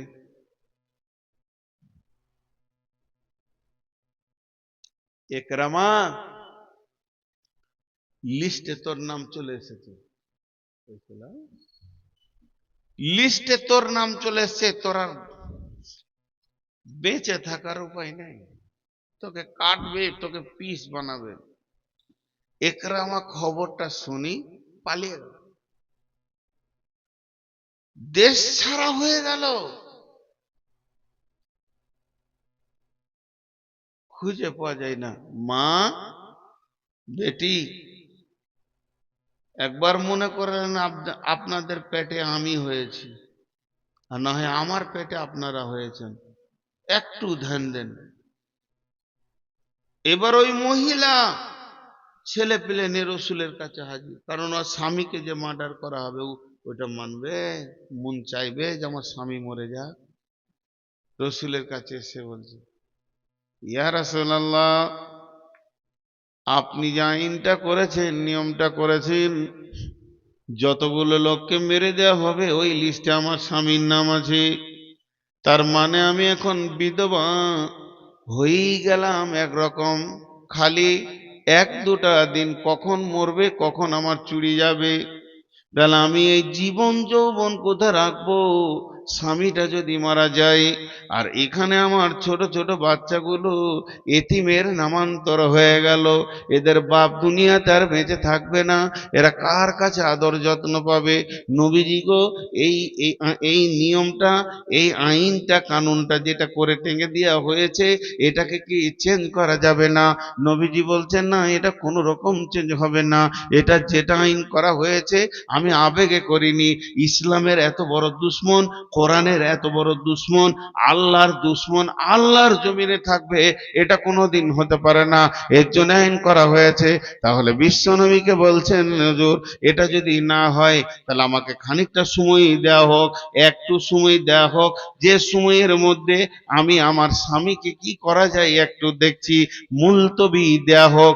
নবীজি বললেন, শোনো, ও উম্মে হাকিম, আমি এটা করতে পারি তোমার স্বামীর জন্য, যকে কেউ 2-5 মাস ওর গায়ে হাত দেবে না, এই ঘোষণাটা করে দেব। দেখো, তারপরও ওকে দুনিয়া থেকে চলে যেতে হবে। তখনও বলল, আলহামদুলিল্লাহ, এটাই আপনি করেছেন যথেষ্ট। এবার স্বামীর খোঁজে মেয়েটি বেরিয়ে চলে গেল মার্কেটে, বাজারে গিয়ে বলছে, ইকরামা, ফোনের যুগলাই যে কোথা আছো শুনেলো, খুঁজছে পাগলি, কত দূর গেছে, শাম চলে গেছে। শামের মার্কেটে গিয়ে বলছে, একরামা, 1-2 দিনের রাস্তা লাই, মাসের রাস্তা। চিল্লাইছে, তো কটা লোক এসে বলছে, মেয়েটা চিল্লাইছে কেন রে একরামা একরামা করে? বলছে, আমি আমার স্বামীর খোঁজে এসেছি গো, তো তোমরা বলো এখানে কোনো বিদেশি লোক আছে? তো একজন বলছে, এই মার্কেটে ঢুকে যাও, ওই ধারে কোনে একটা দোকানে বাইরে কোথাকার একটা লোক অপরিচিত কাজ করছে, এখানেই থাকছে, খেছে পড়ে আছে, দেখো তো। গিয়ে দেখছে স্বামী, মনটা বড় হলো, গিয়ে বলছে, স্বামী চলো, ফিরে চলো, ছেলে পিলে ঘরে রেখে এসছি, তোমার জন্য আমি অনেকগুলো সময় ব্যয় করেছি, চলো। ই বলছে, খেপি, জানটা কি দিব, কি আইন করেছে, কাবাতে টেঙে দিয়েছে আমার নাম। বলছে, তুমি কি বুঝছো যে আমি চাইবো আমার স্বামী মরে যাক? তোমাকে বাঁচানোর জন্য এসেছি গো এতদূর, চলো। আমি যা বলার রসুলকে বলে এসেছি। তা সত্যি? বলে হ্যাঁ, চ। হাঁটতে লাগলো। এবার দুইজনে হাঁটছে, ক্লান্ত হচ্ছে, হাঁটছে, ক্লান্ত হচ্ছে, হেঁটে হেঁটে পূব দিককার সূর্য পশ্চিমে দিয়ে বসে গেল। তখন একরাম ওর স্ত্রীকে বলছে, মা, বোন, বেটি, একবার বেটি বলছি মা, একটু কান করে শোন। পশ্চিম দিকে যখন সূর্য বসে গেল, একরামা তখন বলছে, বেগম রে, বিবি রে, ক্লান্ত হয়ে গেছি রে বিবি, হে আমার প্রিয়া, এখানে একটু শুধবার ব্যবস্থা করো, তুমিও শুবে, আমিও শুব, একটু রেস্ট করে নিব, তারপর আবার সফর শুরু করব। বলছে, ঠিক আছে, আমি ব্যবস্থা করছি। তখন উম্মে হাকিম একটা চাদরকে বের করে বালুর ওপরে বিছিয়ে দিলেন, ওই মরুভূমি পথের ওপরে লম্বা করে বিছিয়ে দিলেন। বিছানোর পর আর একটা চাদরকে বের করে এই চাদর থেকে খানিকটা দূরে ডিভাইডার রেখে মধ্যখানে ফাঁক রেখে ওই চাদরটাকেও বিছিয়ে দিলেন। বলে, স্বামী আমার, তুমিও শুয়ে যাও, আমিও শুয়ে যাই, একটু রেস্ট করে নি। স্বামী উত্তরে বলছে, বেগম, কতদিন তোদেরকে ছেড়ে চলে এসেছি, ছেলে পেলে তুই কিভাবে যে থাকছিলি আমি বুঝতে পারছি না। তবে একটা কথা বুঝতে পারছি না, স্বামী স্ত্রীর বিছানা কি আলাদা আলাদা হয়? পাশে পাশে হবে, দুইজন দুইজনের গলা ধরে আপনারা শুয়ে যাব, আর একে অপরকে জিজ্ঞেস করব, কেমন করে আমি এত দূর সফর এসেছি, তোকে আমি ওগুলো শোনাবো, আর তুই আমাকে শোনাবি কি করে তোর দিনগুলো কাটলো, ছেলেগুলোকে নিয়ে কি করে দিন কাটালি। এই আলাপ করব, এইরকম আপোষে গল্প করব। শুধু তাই নয়, তোর সাথে আমার হালাল, আমার সাথে তোর হালাল, দুইজন আপোষে প্রেম আলাপ করব। কত আনন্দ হবে রে বিবি, এত দূরে কি বিছানা করে। মা আমার, বোন আমার, এবার উম্মে হাকিমের কথাটা শুনেন। উম্মে হাকিম, ওটা ওর স্বামী, ওটা ওর ব্যবহার করার আগেকার স্বামী, ওর ব্যবহার আগে থেকে ওর জানা আছে, ওর সাথে মিলবে, কেউ ধরবে না, বাঁধবে না, বিচার করবে না, গাঁওয়ালা আসবে না, দশ আসবে না, ওর সাথে চলাফেরা করবে, রাতে দিন সফর করবে, কোনো ডিস্টার্ব হবে না। কিন্তু উম্মে হাকিম বলছে, স্বামী আমার প্রাণ প্রিয়, অবশ্যই তুমি আমার কলিজার স্বামী, তোমাকে আমি হৃদয় দিয়ে ভালোবাসি, ভালোবাসার এতটুকু খামতি হয়নি, ত্রুটি হয়নি। তবে বিছানাটা আলাদা কেন করলাম একবার বলে দিই।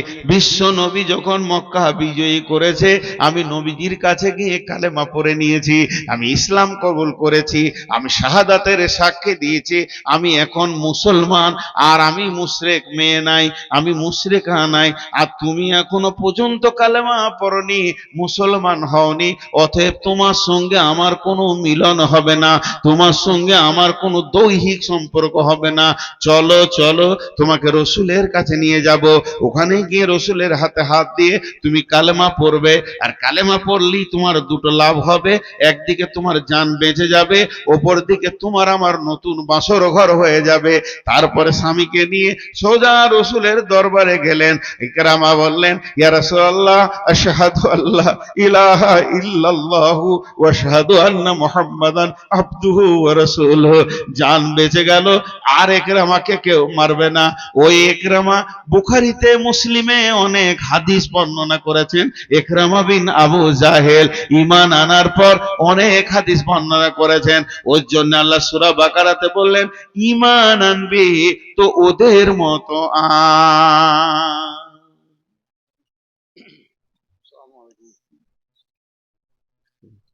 এখন টাকা নিব না, একদম না।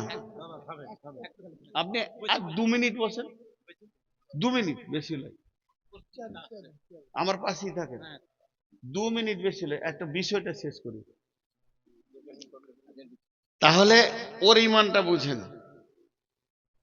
এখনো সূরা বাইয়ানার প্রথম আয়াত আছে, এবার আয়াত বলা চচ্চর করে চলে যাবে।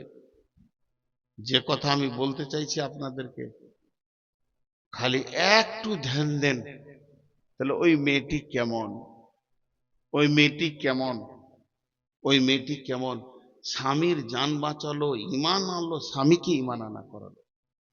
এরপরে আর একটা ঘটনা বলছি। জি, এবার দেন আমাকে, দেন আমাকে, দেন আমাকে।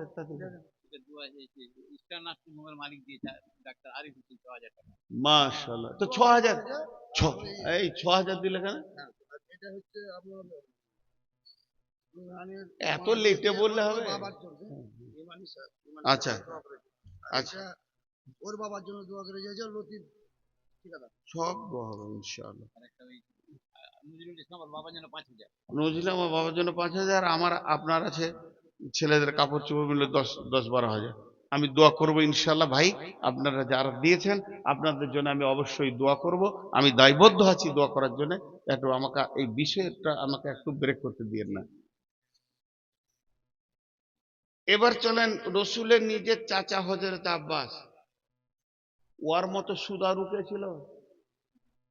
মক্কার বুকে অত বড় সুদ খানেওয়ালা কে ছিল? ওর টাকা এত সুদের ছিল যে ওর কাছে মক্কার বড় বড় ধনীরা মাথা নামো করে থাকতো সুদের দাপটে। কিন্তু আব্বাসের মাথা বলছে বেলাইন আছি। অনেক দিন পর বুঝে এলো যে আমি বেলাইন আছি। নিজের ভাতিজা হচ্ছে রাসূল সাল্লাল্লাহু আলাইহি সাল্লাম, আর নিজের রক্তের চাচা আব্বাস। বন্ধু, হযরত আব্বাস রাদিয়াল্লাহু তাআলা আনহু সন্ধ্যা সময় ভাতিজার কাছে গিয়ে বলছে, বেটা মুহাম্মদ, একবার হাতটা বাড়া, আশহাদু আল্লাহ ইলাহা ইল্লাল্লাহু ওয়া আশহাদু আন্না মুহাম্মাদান আবদুহু ওয়া রাসূলুহু।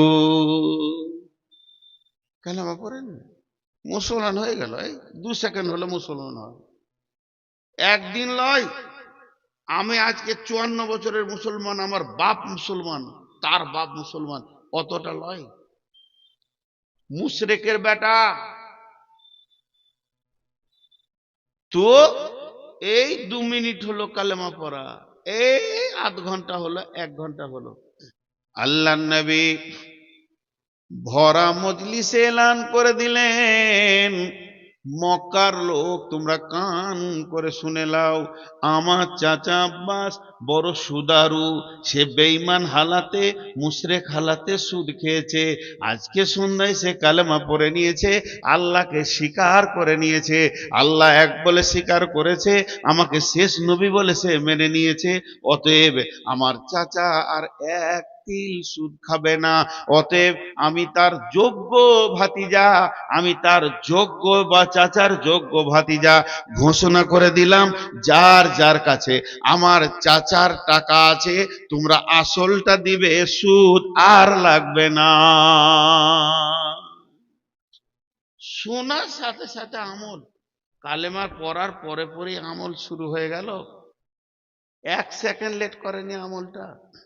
এবার কি হলো, একটা লোক হুড্ডু মেরে দৌড়ছে, জিলাপি খাওয়া লোক মেলাতে দৌড়ছে, গেল রে গেল, লস হয়ে গেল রে গেল, ওর সব চলে গেল রে, যা সব চলে গেল।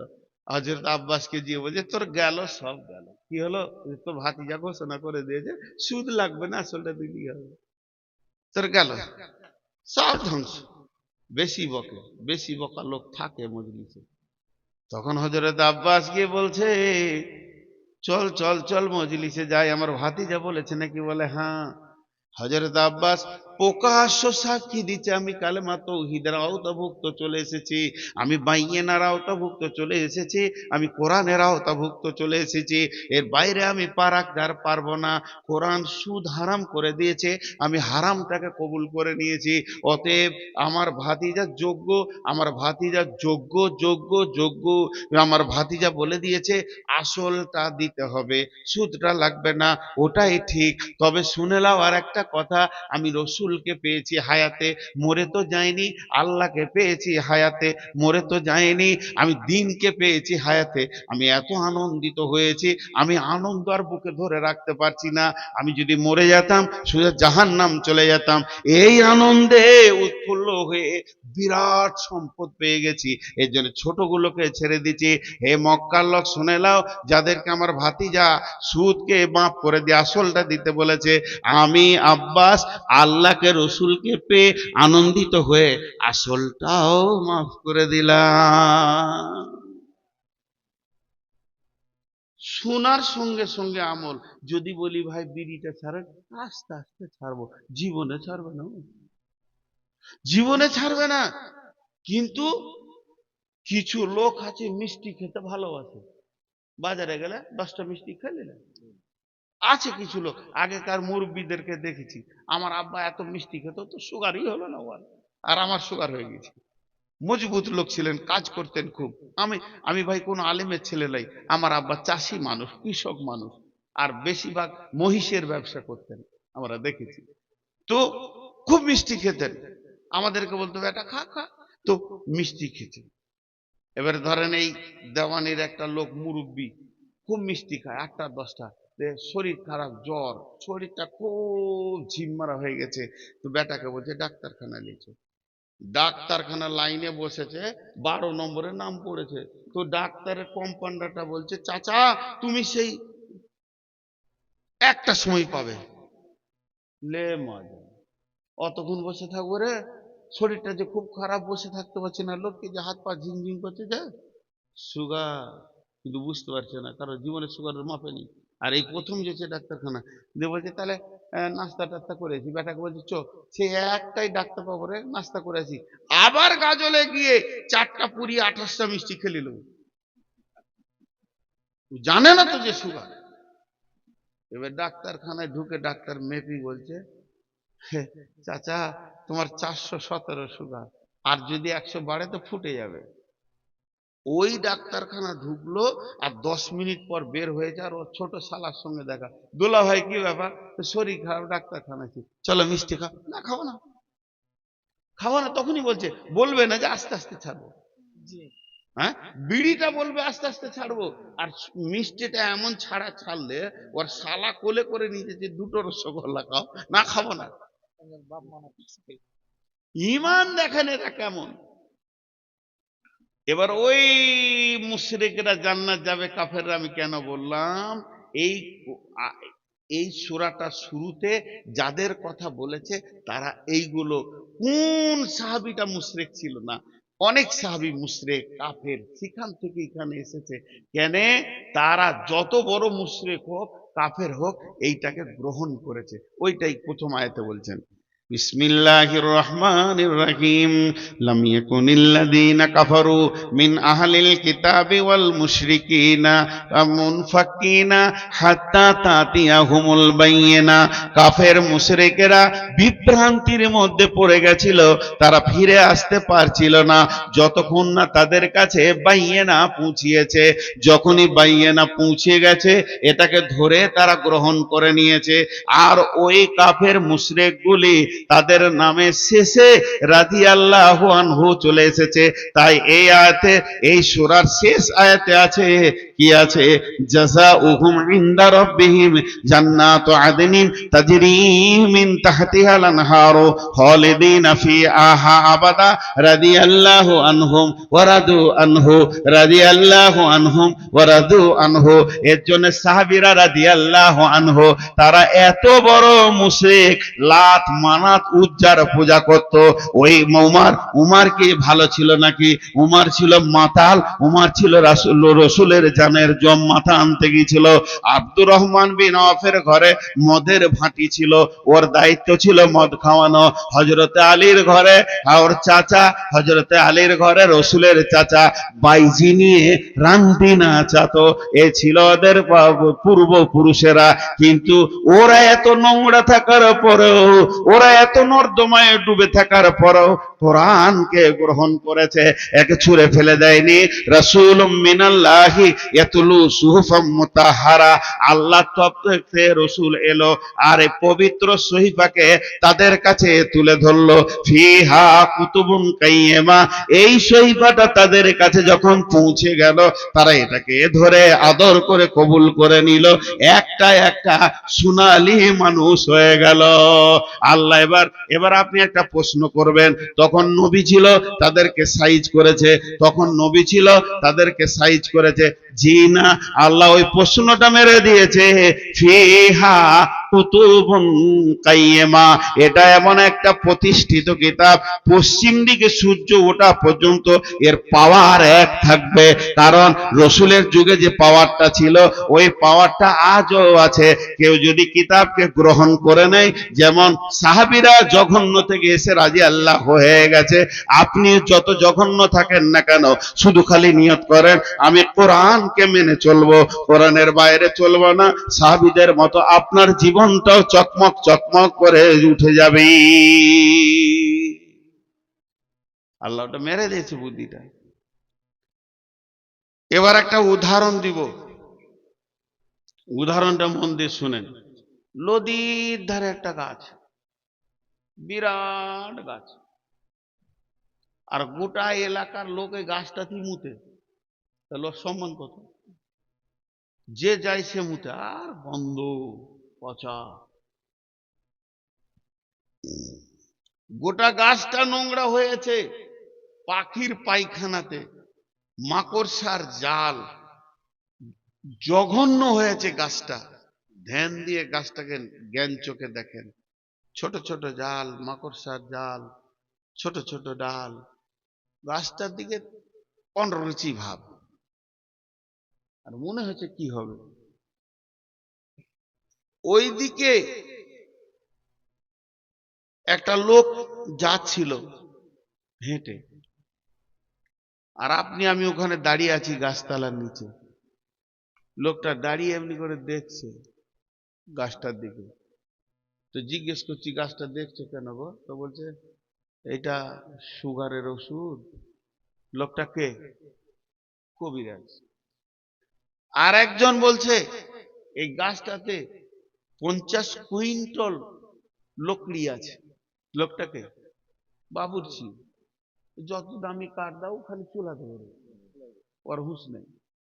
আর একটা লোক এমনি করে দেখতে দেখতে দেখবে এই গাছটাতে 4টা খাট আছে, 2টো টেবিল আছে, 3টে ড্রেসিং আয়না আছে। লোকটাকে মিস্ত্রি, সুদর মিস্ত্রি। ও গাছটাতে ওগুলো দেখতে পেয়েছে, ওর জ্ঞান চোখ দিয়ে দেখছে, ও বাহ্যিক দেখছে গাছ, কিন্তু জ্ঞান চোখ দিয়ে দেখছে এই গাছের ভিতরে এত বড় জিনিস আছে। গাছওয়ালার সঙ্গে দাম করলো, করতলি এসে কাটলো, দিয়ে নিয়ে গেল।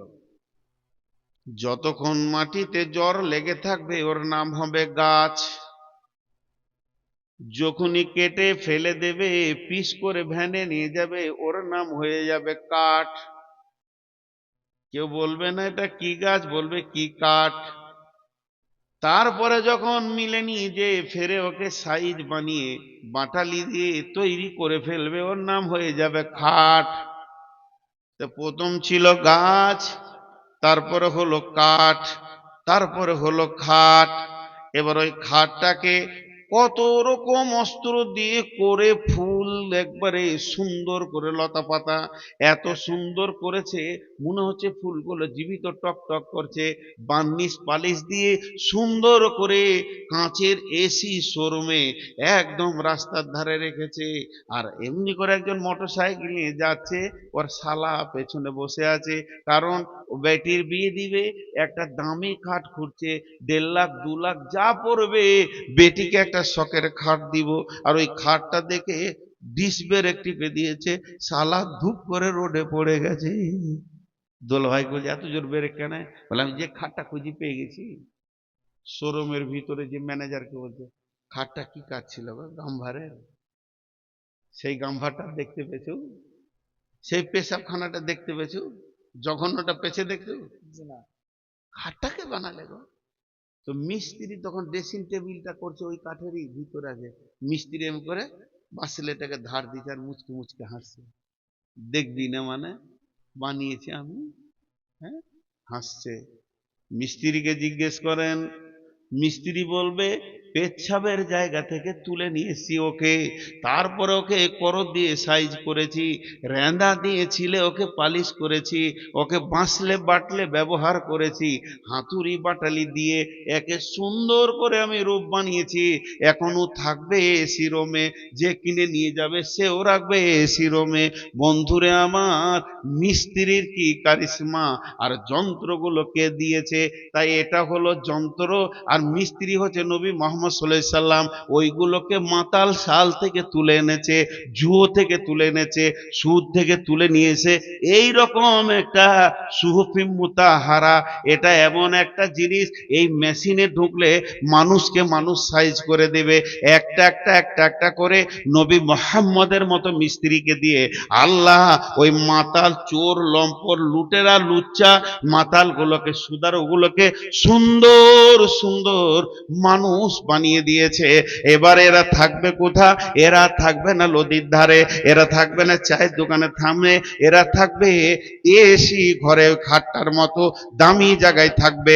তেমনি এই লোকগুলো যখন বেনে গেল, এরা থাকবে না কোথাও, এরাই থাকবে জান্নাতি।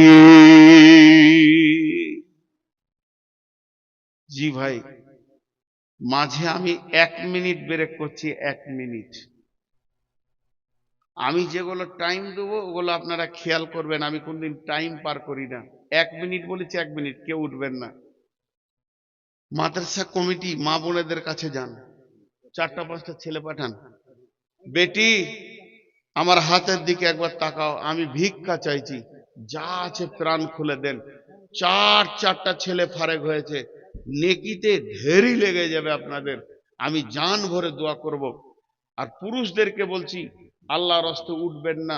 আমি 1 মিনিট আপনাদের কাছে টাইম নিচ্ছি, 1 মিনিট হতে চলেছে, আর কটা সেকেন্ড আছে, আপনারা ঢুকে যান।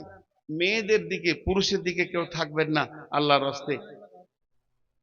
যত পারবেন মা বোনেরা আমার, প্রাণ খুলে দিয়ে দেন, আপনি যা এনেছেন তা জমা করে দেন, যা এনেছেন। জি, ও মাশাআল্লাহ, জি, দোষ। এখন যা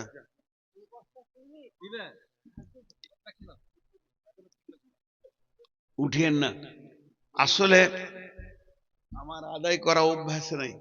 এই আদায়ের জন্য হবিবুর রহমান ভালো, উসালা জিসিবির মতো টেনে ভরে নেবে সব, পকেটও রাখতে দিবে না। তো আমি আপনাদের খুব মহব্বতের মানুষ, না দেখেও যেন না, 1 2 করে খালি হয়ে যাচ্ছে। খালি যদি হয়ে যাবেন তাহলে মাদ্রাসাওয়ালাদের মনটা কেমন করবে, এদের মনটা কত কষ্ট হবে। বিধায় আমি আপনাদের সামনে 2টি হাত জোর করে বলছি, উঠিয়েন না। আমার এই বায়ানটা আর 10 মিনিট বলি, বায়ানটা টোটাল এখনো তো আয়াতগুলো ধরিনি, 3টা আয়াত হলো টোটাল। এইটা যদি তফসির করতে যাই সূরাটা 3 ঘন্টা লাগবে, আমি হিসাব করে দেখেছি। তো আরেকটু আগিয়ে যাই, আল্লাহ তাবারাক ওয়া তাআলা কি বলছেন। আপনারা উঠবেন না ভাই, আমার 1 মিনিট হয়ে গেছে। তবে মেয়েদেরকে বলছি, মা বোনেরা চলে যান না, দেবেন তারপরে যাবেন। এরপর আল্লাহ বলছেন যে এরা দেখো, এরা হলো ওই লোক যাদেরকে আমি কামা আমানার নাস বলেছি। একটা উদাহরণ দিব আপনাদেরকে।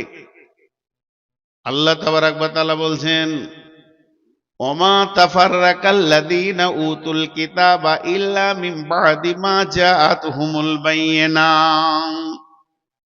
উম্মতের ভিতরে মেলায় ভাগ হলো।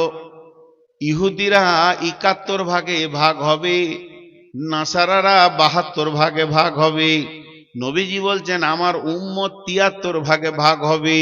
যে এতগুলো যে পৃথিবীতে ভাগ হয়ে যাবে, এরা আহলে কিতাব ছিল, ইহুদি নাসারাদের কাছে কিতাব ছিল, শুধু আহলে কিতাব থাকার জন্য বাঁচতে পারলো না, ওরা বাইয়েনার আওতাভুক্ত হলো না, কোরআনের ছায়াতে নিজেকে আনলো না, কোরআনের ফরমাতে নিজেকে ভরলো না, এই জন্যই ওরা নষ্ট হয়ে গেল। আল্লাহ রসুল বললেন যে আমার উম্মত আর আমি ছাড়া জান্নাতে কেউ যাবে না, যত ভাগ হবে হোক না কেন, আমি আর আমার উম্মত জান্নাতে যাবে, অতএব বাকি সব জাহান্নাম চলে যাবে। আল্লাহ তাবারাক ওয়া তাআলা বলছেন ওমা উমিরু ইল্লা লিয়াবুদুল্লাহ মুখলিসিনা লাহুদ্দিন। হাজি ভাই উঠে যাচ্ছেন যে, আমার মন খারাপ হয়ে যেতে। আরে ভাই উঠছেন কেন ভাই? হ্যাঁ, তো দেখা করে যান। ইন্নালিল্লাহ, মাথা মার খেয়ে ভাই, বাপ মায়ের নামে 100 টাকা। 5টা মিনিট চাইছি আপনাদের কাছে, উঠিয়েন না, উঠিয়েন না। জি, আমি যদি আবার মানে আমার পরে বক্তা থাকতে হতো, আমি যদি এখন আদায় ধরে নিতে কত থাকবে। তো একটা উদাহরণ দিই, খালি আমার মন দিয়ে শুনেন উদাহরণটা, যে তারপর আপনাদের সঙ্গে আমি কথা বলছি। পাইপ দেখেছেন, কাগজের পাইপ, এরকম ছোট, ওই ম্যাজিক দেখায়, একদিকে সবুজ রুমাল ভরবে, সাদা রুমাল বের হবে, দেখেছেন? এইটাকে ওই পাইপ মনে করেলেন। কেন? এই দিকে যখন ঢুকবে তখন কাফের, মুশরিক, মুনাফিক, চোর, লম্পট, লুচ্চা, মাতাল, এই দিকে যখন বের হবে তখন আল্লাহওয়ালা হয়ে যাবে। এটা এমন একটা মানি মেশিন, যে কোরআনের আওতাভুক্ত চলে আসবে, আগে কোরআন আসল রাস্তাটা দেখিয়ে দেবে। এতক্ষণ আমি কোরআনের বয়ান করলাম, শুধু কোরআনটা কত বাইয়েনাটা মূল্য, এর উপরে কথা বললাম। আল্লাহর বান্দা, আমি ঘড়ি দেখছি, আপনারা ঘড়ি দেখেন। আমি বায়ানটা 5 মিনিট ব্রেক করছি, 5 থেকে 6 মিনিট আপনারা দেখেন। কেউ আছেন আল্লাহর গোলাম 5-10 হাজার দেওয়ার মতো? এখানে 2-3 জন দিয়েছেন 4,000, 5,000, 10,000, 10,500, 1,000, 1,000, 1,000, 2,000। আমি দোয়া দিচ্ছি, আর আপনারা আর কেউ আছেন একসঙ্গে দোয়া দিব? কেউ আছেন 5,000 দেওয়ার মতো, 10,000 দেওয়ার মতো কেউ আছেন আল্লাহর গোলাম? বলেন একবার, একবার বলেন আল্লাহর জন্যে, কোন আল্লাহর গোলাম আছেন? জি, একজনা বলেন। মা বোনেদের কাছে চাদর নিয়ে যান, এখানে পেছন দিক থেকে একটা চাদর দেন, এখানে একটা চাদর দেন।